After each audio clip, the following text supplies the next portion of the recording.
Bienvenue à toutes et tous sur Grandeur Nature, merci d'être là. On va regarder aujourd'hui un petit peu ce que je n'emmène plus en randonnée en fonction de mon évolution personnelle bien sûr.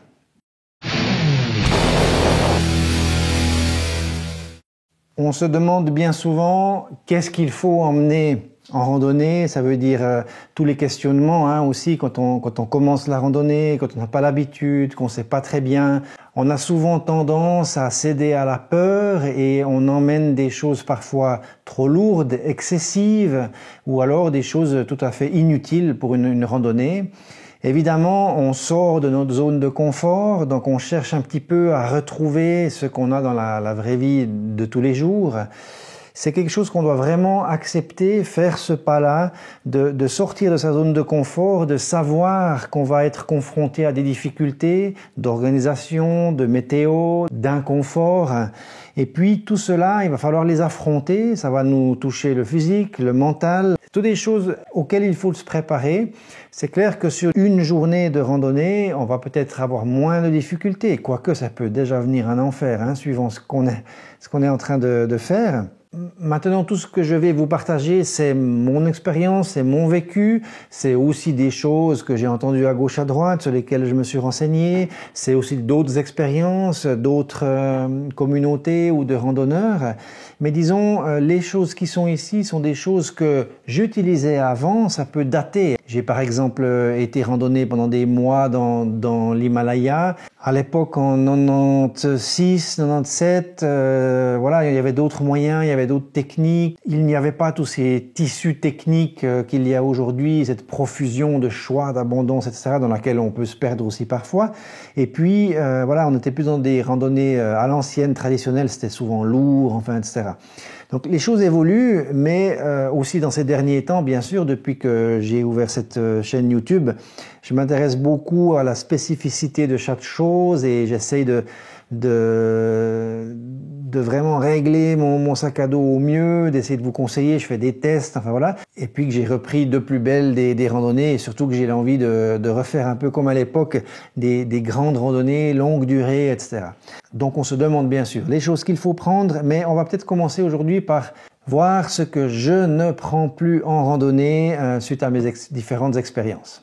En tout premier, ce que j'ai définitivement mis de côté dans mes randonnées, c'est le coton, spécialement pour ce qui se concerne les premières couches, donc la couche qui est vraiment à même le corps, à même la peau, par exemple un t-shirt ou une chose en bas.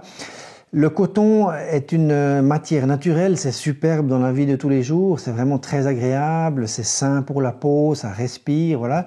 Par contre, son réel problème, c'est lorsqu'il est mouillé. Donc le coton mouillé absorbe l'humidité, absorbe l'eau et même de grandes quantités et met énormément de temps à sécher, voire n'arrivera pas à sécher pendant 3 ou 4 jours suivant les conditions météo.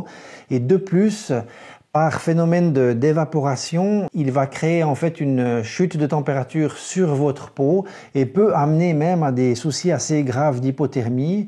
Donc voilà, c'est une chose que j'ai vraiment bannie. Bien sûr, en plein été, lors de canicule, d'avoir un t-shirt en coton mouillé peut aider à un sentiment de fraîcheur. Par contre, en randonnée, ce sentiment de fraîcheur peut vite devenir dérangeant. Dès le moment où il y a du vent qui se lève, un peu la température qui change ou que le brouillard monte, enfin voilà.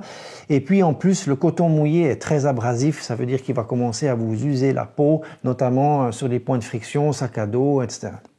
Donc le coton, je n'en porte plus. J'en ai une certaine quantité par exemple sur certains pantalons de randonnée qui sont un petit peu en mélange, mais il n'y en a jamais plus de 20-25%. Le reste est en synthétique. La laine et les synthétiques sèchent très vite et gardent beaucoup mieux leur capacité thermique pour vous garder au chaud. Une autre chose que je ne prends plus en randonnée avec moi, c'est des gourdes en dur. Donc vraiment des gourdes, qu'elles soient en aluminium, rondes, bouteilles ou style nalgène, traitante, filtrante, etc. Ça veut dire que j'utilise plus ça. La simple et bonne raison pour laquelle je n'utilise plus ça, c'est tout simplement le poids. Ça veut dire que vous verrez que la majorité des éléments et des choses dont je parle dans cette revue, disons dans ces choses que je n'utilise plus, c'est pour une histoire de poids. Je cherche à alléger mon sac à dos. Je dois bien sûr faire la différence entre ce que je supprime ou que je remplace. Comme pour le coton avant, je ne vais pas sans t-shirt. Simplement, j'ai remplacé une matière par une autre. Pour ici, c'est la même chose pour l'eau. Je vais bien devoir pouvoir transporter mon eau, mais je trouve absolument inutile de transporter l'eau dans des gourdes dédiées qui, elles, vides, peuvent peser 100 grammes, 120 grammes pour les plus solides, les plus costauds. On a un gros souci avec le plastique dans le monde entier.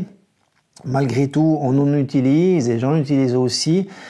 Personnellement, j'utilise maintenant des bouteilles en PET qui sont d'1 litre. Donc j'ai 2 bouteilles de 1 litre et une toute petite ici d'un demi-litre. Donc j'ai 2,5 litres de capacité. Faut juste savoir que ces bouteilles en PET, je les utilise maintenant depuis plus d'une année. Donc ça veut dire que c'est pas vraiment ça, le PET étant recyclable aussi, qui fait que je vais promouvoir le plastique sur Terre. Loin de là l'idée. Par contre, je suis pas plus pour une gourde en aluminium. L'aluminium est extrêmement cher à produire et à recycler, donc voilà. Et puis surtout, c'est assez lourd si on compare à ça. Tout le set de ces 3 bouteilles pèse 78 grammes vides, donc c'est vraiment pour moi idéal pour transporter 2,5 litres d'eau. C'est un choix que j'ai fait et puis ça se trouve un petit peu partout si je dois les remplacer, c'est léger, c'est très solide, il n'y a pas de problème, on peut sauter dessus, elle va même pas exploser. Enfin voilà, par expérience, ça me sucre un peu de poids et c'est très bien comme ça. Tout à fait lié et comparable et dans la même optique, on a les poches à eau qu'on peut mettre dans le sac à dos par exemple, avoir un tuyau pour boire. Alors l'idée est bien sûr de pouvoir s'hydrater régulièrement et facilement sans avoir à enlever le sac à dos. Donc ça, c'est vraiment un super bon point. C'est très pratique et c'est très important de s'hydrater régulièrement. Donc c'est un peu le but aussi de ces poches à eau. De plus, c'est vrai qu'elles sont bien centrées au centre des 2 bretelles. Donc c'est agréable à porter, elles sont hors gel. C'est tout des choses bénéfiques. Par contre, j'ai également abandonné ces poches à eau suite à différentes expériences premièrement, mais aussi par rapport à différents critères. Je reviens au poids, une poche à eau vide, ça pèse, ça peut aller jusqu'à 200 grammes pour tout le truc avec le tuyau, la poche, le zipper ou bien la fermeture, là où le gros bouchon de remplissage, enfin voilà. Donc c'est assez lourd, vide de nouveau, je rappelle 78 grammes, mes 3 bouteilles pour 2,5 litres d'eau. Ça c'est une première chose, le poids. Ensuite, il y a une histoire technique, on va dire, ça veut dire que je n'aime pas ne pas voir combien il me reste d'eau. J'aime pouvoir savoir au fur et à mesure. Donc j'ai ici un demi-litre, je bois un peu, je sais où j'en suis, je sais combien il me reste. Chaque fois que je re-remplis ici, je fais une petite pause, mais ça veut dire que c'est tous les heures et demie, par exemple, que je devrais m'arrêter et enlever le sac à dos pour re-remplir. Mais je sais où j'en suis, je sais ce qui me reste. Donc je sais à partir de quel moment il faut que je me gaffe. Est-ce que je dois économiser un petit peu parce que j'ai pas encore trouvé d'eau, je suis encore trop loin de ce point d'eau. Tandis que la poche à eau, j'ai eu 2-3 fois des soucis.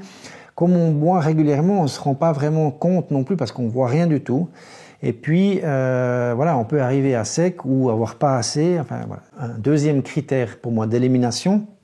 Et puis ensuite, le troisième critère, c'est l'aspect pratique. Ça veut dire que à chaque remplissage, suivant comment on a son sac à dos, et par exemple pour moi qui utilise un sac à dos avec un seul compartiment général, ça peut être très embêtant. Ça veut dire que théoriquement, c'est une des premières choses qu'on doit mettre dans le sac parce que ça prend de la place, un certain volume, il faut l'accrocher, etc. Ensuite, on remplit le sac, c'est bien calfeutré et tout, bourré, coincé. Ça se vide, ça laisse de la place, il faut resserrer un peu, tendre le sac parce que tout commence à bouger à l'intérieur. Et puis ensuite, il faut sortir ça, puis au moment où on va faire un remplissage, pour sortir, ça va, elle est vide, mais on veut la remettre dans le sac. Voilà. Moi, ça m'a gonflé assez rapidement et puis du coup, j'ai abandonné ça. J'utilise, c'est vrai, la poche à eau juste dans des choses très spécifiques. Par exemple, les vie ferrate, des choses comme ça, où on est en grimpe, où je sais que c'est juste pour une journée et puis que mes 2 litres ou 3 ou 2,5 litres, c'est égal, mais me seront suffisants, je sais que j'aurai assez, et puis à ce moment-là, j'ai vraiment les mains libres, j'ai un tout petit sac, et puis voilà. Donc c'est spécifique. Mais pour la randonnée, en général, et surtout en longue durée, je préfère mes bouteilles, c'est plus safe pour moi. Ensuite, un autre article que j'ai éliminé, ça veut dire, voilà, c'est toujours avec l'évolution, l'expérience, les besoins et aussi le plaisir. J'étais un petit peu à l'époque aussi souvent avec des gros sacs immenses. Et j'ai donc un Osprey, le Xenith de 75 litres, qui est énorme, hein, qui est gigant. 75 litres, c'est monstrueux ce qu'on peut mettre dedans, avec plein de poches, de zippers, de machins, de poches du bas, du haut, voilà. Enfin bref, j'aime plus trop ça. Il y a des histoires maintenant, bien sûr, de poids toujours. Hein. On revient toujours à la même chose, c'est-à-dire que le sac à dos vide, il fait 2 kg un truc comme ça. Ça c'est la première chose. Et puis ensuite, l'histoire de Et puis ensuite, mes besoins ont diminué. Plus j'ai avancé, plus j'ai pris un peu d'expérience dans les randonnées, moins j'ai eu besoin de volume, de quantité, moins j'ai emmené de choses, parce que c'est des choses inutiles que je porte finalement pour rien. Donc c'est du poids qui affecte ma condition physique. Donc tous ces super sacs à dos ils sont merveilleux, mais ça dépend pourquoi on va les utiliser. Alors un Osprey 75, ça peut probablement s'avérer utile pour des chasseurs dans le Grand Nord, en Alaska et compagnie, qui partent 1 semaine et demie dans le bush avec chasse, puis qui vont ramener les quartiers de viande chargés, enfin, etc., qui ont dans des conditions très dures, avec des munitions, enfin j'en sais rien, voilà, une application par exemple, hein, ou alors voilà, c'est clair qu'on a à ce moment-là un confort de portage, et ce sac il est créé pour prendre des poids jusqu'à 40 kg s'il faut, donc voilà, là il y a une utilité. Mais par contre, pour des randonnées que je fais ici, même de plusieurs semaines, même pour la grande traversée des Alpes, ou alors pour l'année prochaine, pour l'été prochain, pour la haute randonnée pyrénéenne, je vais pas prendre un sac comme ça, j'en ai pas l'utilité. Au maximum, j'ai 3-4 jours de nourriture, 5 jours peut-être en autonomie, mais le reste ne change pas. Mon matériel est compacté au minimum, au strict minimum. Donc ces gros sacs, j'ai viré, et puis j'utilise maintenant simplement des sacs d'une 50 litres, quelque chose comme ça, 50 ou 60 maximum, avec un seul compartiment principal, peut-être un filet, et puis 2 poches sur les côtés pour les choses à l'extérieur, vêtements de pluie ou justement les bouteilles d'eau, et c'est tout. Le plus simple possible et le plus léger possible. Une chose que je n'emmène plus avec moi non plus, c'est du déodorant sur les longues randonnées. On transpire tellement, je veux dire, c'est des efforts physiques importants. On transpire, on est poussiéreux, on est sale. Je veux dire, et en plus on est là au milieu de la montagne. Enfin, je veux dire, il n'y a aucune raison de prendre du déodorant avec soi. Voilà, c'est la vie, c'est nos odeurs. De toute façon, il faudrait en mettre à peu près tous les demi-heures, des couches pas croyables pour pouvoir arriver à contrer là, mais on n'arrivera pas parce qu'on transpire par-dessus. Enfin, voilà, de toute façon, au bout de quelques temps, l'effort physique est trop intense, et puis voilà, les habits, le synthétique, ça pue, c'est comme ça. Donc ça veut dire que vous allez revenir en ville à un moment donné, ou faire une pause, vous pouvez vous laver avec du savon d'Alep, quelque chose comme ça. Vous vous débarrassez du gros de l'odeur, vous faites la lessive, et puis vous repartez, mais de toute façon, une demi-journée après, ça recommence, quoi. Donc c'est inutile, c'est un poids en trop, et à mon avis, en tout cas pour moi, c'est quelque chose que j'ai abandonné très très rapidement. La chose suivante que j'évite de prendre avec moi, c'est tout ce qui est remplacement. Ça veut dire dans l'idée d'avoir par exemple une lampe frontale, et puis d'avoir encore une lampe de poche pour au cas où la frontale pèterait, ou voilà, d'avoir une lampe avec accu à recharger, et puis de prendre un deuxième accu pour au cas où celui-là foirerait. Dans une autre optique, d'avoir par exemple une deuxième paire de chaussures de randonnée, ou d'avoir un pantalon de rechange, ou une veste de pluie de rechange. C'est des choses qui sont absolument inutiles, qui vous prennent du poids pour rien. C'est quand même rare qu'on ait des gros problèmes comme ça,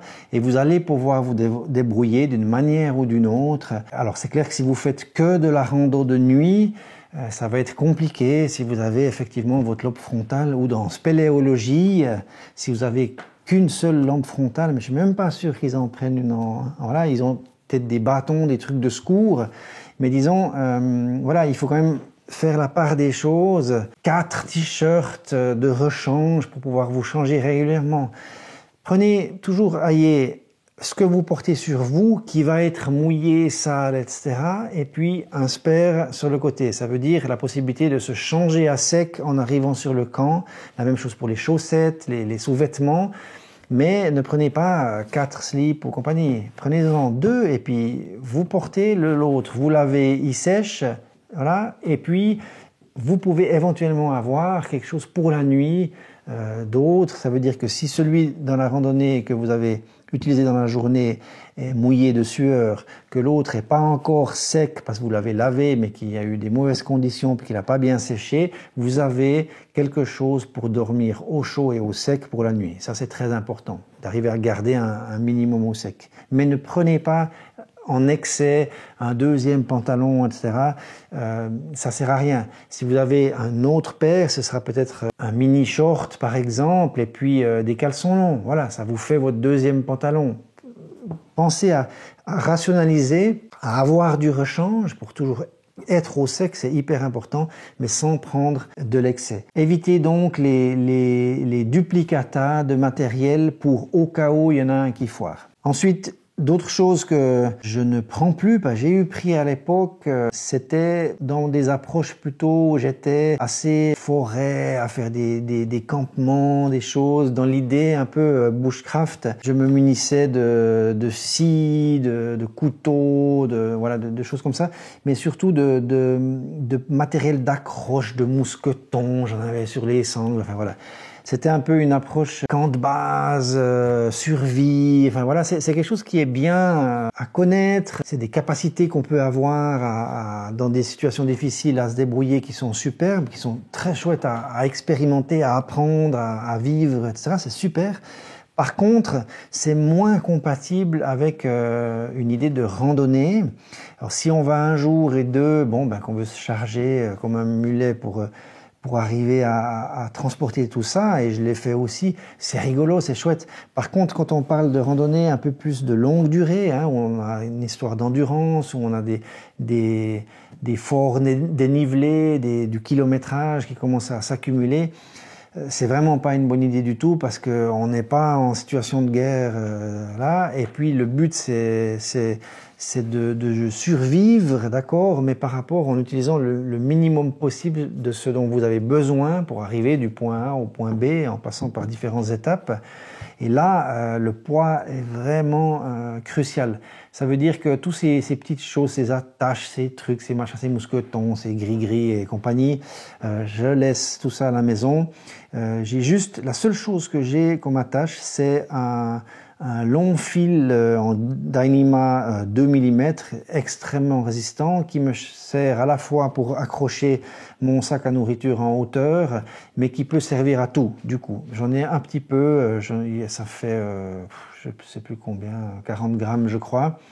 Il y en a pas mal de mètres, je crois 10-12 mètres. Et puis, ça me permet d'aubaner la tente, de faire corde à linge, d'en couper un bout pour faire des lacets. Enfin voilà, c'est juste un peu de fil, mais surtout de suspendre la nourriture hors des rongeurs et autres soucis. Donc, évitons les gadgets. C'est ça que je voudrais dire. Dans la même optique, je ne prends plus de gros couteaux. J'aime bien les couteaux, j'en ai en carbone, j'ai fait des poignées moi-même en buis pour du travail manuel, etc. C'est très pratique, on peut faire plein de choses, creuser, couper, voilà. Mais c'est dans la même idée, ça veut dire on a besoin de ça si on cherche à embrocher quelqu'un, mais c'est pas mon cas, ou alors à travailler le bois, enfin, etc. De nouveau, en randonnée, on a une tente, on a des choses, donc on n'a pas vraiment besoin de ça, à part pour couper un peu de pain, et même on peut le rompre, enfin, on peut mordre dans le saucisson sans le couper. Enfin, je veux dire, Voilà, moi ce que j'ai utilisé le plus les lames, c'est pour trancher du scotch, des sparadraps, enfin voilà des choses comme ça, ou ouvrir un peu si j'avais une écharde, quelque chose. Enfin, c'est plutôt des petites choses comme ça. C'est cette optique-là. Donc, je prends qu'un tout petit couteau, un petit couteau suisse, ça me suffit. Vous pouvez aussi prendre, bien sûr, une lame fixe, mais prenez quelque chose de léger, simple, petit, compact. Enfin, voilà, il n'y a pas besoin de prendre plus gros que ça. Un autre article que je ne prends plus, c'est un panneau solaire, un petit panneau solaire dépliant de randonnée pour pouvoir recharger mes appareils électroniques, la lampe frontale, le smartphone pour photo, géolocalisation et d'autres choses, ce que vous voudrez. L'idée, le concept en soi est vraiment génial et ça me plaît beaucoup et c'est vrai que je l'utilise de temps en temps parfois encore parce que c'est quelque chose de vraiment super. L'idée d'être autonome avec l'énergie solaire, je veux dire, c'est quelque chose de chouette. Voilà. Maintenant, il y a des restrictions dans le sens par rapport à l'application de ces panneaux solaires. Déjà, il faut avoir quand même un certain wattage, en dessous de 15 watts et si possible en dessous de 20 pour que ce soit quand même assez efficace pour charger des choses assez rapidement. On est de plus en plus gourmand aussi, donc veillez bien à la mise en veille, économie d'énergie et toutes ces choses-là. Mais ces panneaux solaires marchent bien vraiment quand on est en plein soleil et que vous l'orientez vraiment face perpendiculaire aux rayons du soleil, que c'est dégagé. Là, ça charge à pleine puissance, c'est vrai. Maintenant, dès le moment où il y a des nuages, que vous tournez un peu le dos, le sentier, il est jamais forcément tout le temps exactement si vous l'avez sur le sac à dos, vous devez tourner le dos au soleil. Si vous avez le soleil là ou là, ça charge pas, ou ça charge haute, mais il vous faudrait 3 semaines pour un attel. Enfin voilà, dès que vous êtes dans une forêt, c'est fini, et voilà. Et les constructeurs le disent bien, ça marche à 100% quand vraiment il y a le soleil qui tape dedans. Idéalement midi, voilà, mais dès que c'est 17h, puis que les rayons viennent plus plats, ça devient plus difficile, puis l'intensité, ça charge toujours, mais l'intensité descend. Donc ces panneaux solaires, c'est vite des 300, 350 grammes, donc ça pèse, ça charge bien uniquement quand vraiment il y a un soleil fort et direct sur le panneau solaire, et constant, et longue durée, voilà. Et ça ne remplacera malgré tout pas une prise en continu de courant. Donc j'ai préféré prendre une batterie portable qui me permet, elle, d'être rechargée quand je descends en ville, dans des refuges, un hôtel, une loge ou etc., une auberge, et de recharger ça. Et puis, du coup, d'arriver à pouvoir subvenir à mes besoins pendant une période donnée. Et je préfère travailler comme ça. Ce que je ne prends plus non plus en randonnée, c'est un excès de trousse de secours avec 10 000 pansements, trucs, muches, machin. Voilà. Je prends le minimum, juste ce qu'il me faut pour réparer des petites blessures, des coupures, panser, désinfecter, nettoyer, couvrir un petit peu, un tout petit bout de bande pour faire une petite compresse éventuellement si la coupure est plus importante. Voilà, c'est des choses simples, quelques antidouleurs, quelques anti-inflammatoires, du désinfectant et puis un petit peu de crème pour chauffer, style baume du tigre ou des choses comme ça. Et puis voilà, ça reste à peu près tout. Un peu de crème, vous pouvez prendre pour les pieds ou quelque chose, ou voilà. Mais très simple, il faut faire très simple parce qu'on n'a pas besoin de vraiment plus. Si on a quelque chose de grave qui arrive, ça va plutôt être qu'est-ce que vous avez pris pour alerter quelqu'un, pour demander de l'aide, soit des secours ou quelqu'un de la famille. C'est ça qui va faire la différence quand vous aurez vraiment un souci. Enfin, une chose que je ne prends plus non plus, c'est une couverture de survie. Alors, c'est vraiment l'élément que tout le monde dit, n'oubliez pas, prenez une couverture de survie, ces couvertures dorées, argentées qu'on met dans un sens ou dans l'autre, suivant si on veut se protéger du soleil pour rester au frais, ou alors le contraire, garder notre chaleur corporelle pour se protéger du froid. Je ne prends plus de couverture de survie si j'ai avec moi ma tente et mon sac de couchage, ça veut dire mon matériel de bivouac. Pourquoi? Parce que si je suis effectivement coincé avec une cheville pétée au pied d'une falaise et que je dois résister à ça, je vais pouvoir prendre mon sac de couchage, mon duvet, complètement m'emmitoufler dedans et puis par-dessus ma toile de tente et puis faire un capuchon, puis rester là et je serai gardé au chaud, mieux même qu'avec une couverture de survie, ça c'est sûr. Si je suis dans un endroit où j'ai la possibilité de pouvoir quand même monter la tente et compagnie, eh ben, je vais pouvoir me mettre à l'abri, je vais pouvoir m'isoler des éléments et puis me garder au chaud. Donc ça veut dire que j'ai cette possibilité-là de me débrouiller sans couverture de survie. De nouveau, c'est 50 grammes ou 35 grammes ou 40 grammes, ça dépend des marques qui giclent. Voilà. Par contre, si je suis à la randonnée à la journée dans mon sac journalier, là j'en ai une parce que j'ai pas d'éléments. J'ai juste une veste de pluie puis une doudoune, mais c'est pas assez si j'ai un souci. Donc c'est vrai que ça, dans ce cas-là, comme on est moins chargé, c'est très pratique de la prendre. Mais il faut juste savoir pour quand vous la prenez avec vous. Enfin, une autre chose que je ne prends plus en randonnée, bien que je sois photographe dans ma vie professionnelle, c'est quand même un comble, c'est un appareil photo réflexe. Ça veut dire que j'ai eu pas mal de temps trimballé avec des réflexes, notamment à l'époque des Annapurna et compagnie. C'était en plus avec des films, on prenait moins de photos, on sélectionnait, mais voilà, c'est un certain poids, il y a les objectifs, c'est très lourd et c'est quelque chose que j'ai beaucoup réfléchi comment je pouvais faire pour avoir les meilleures qualités de photos possibles et compagnie. Donc c'est très difficile, il faut faire des compromis. Et puis là, dans les longues durées, les randonnées, on a vraiment un problème de poids. Alors j'ai investi dans un nouveau smartphone avec des objectifs Leica dessus, c'est le Huawei P20 Pro. Donc voilà, c'est un super gros investissement, mais en fait, je suis assez content.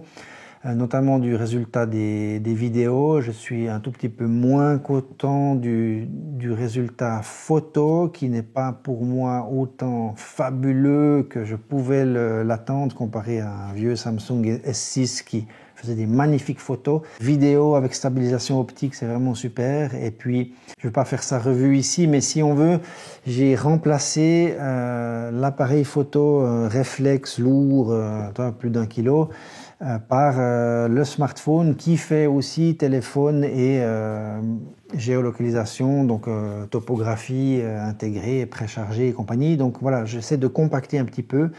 Parfois, je prends des petits appareils argentiques, parce que je travaille beaucoup en argentique. C'est des petites choses tout simples, des mini en 35 mm, et puis ça peut me permettre d'avoir une autre approche de photographie qui est très bien, mais pas sur des randonnées longue distance. Donc voilà, une chose, l'appareil photo, moi je le mets de côté, j'utilise maintenant mon smartphone, mais avec un smartphone de qualité qui me permet d'ailleurs de vous faire toutes les revues, pas celle-là, là c'est un appareil justement mon réflexe qui est en train de filmer, mais toutes les revues en extérieur où je marche vraiment, donc les randos sont faites avec ce téléphone portable, donc les résultats sont très très concluants à mon avis, donc tout bien. Voilà, j'espère que ça vous aidera un petit peu à alléger votre sac à dos, à faire un petit peu le tri. De nouveau, c'est ma liste par rapport à mon expérience et les choses que j'ai pu tester dans ma vie et puis que j'ai abandonné avec les années ou tout récemment. Et puis, c'est toujours en évolution, hein, faut pas oublier, ça veut dire je continue à me poser des questions, je vais certainement abandonner d'autres choses plus tard que je prends aujourd'hui. Enfin voilà, on évolue, faites votre évolution, vos choix, vos analyses et puis surtout, amusez-vous bien, chargez-vous pas trop et bonne rando. Ciao, bye bye.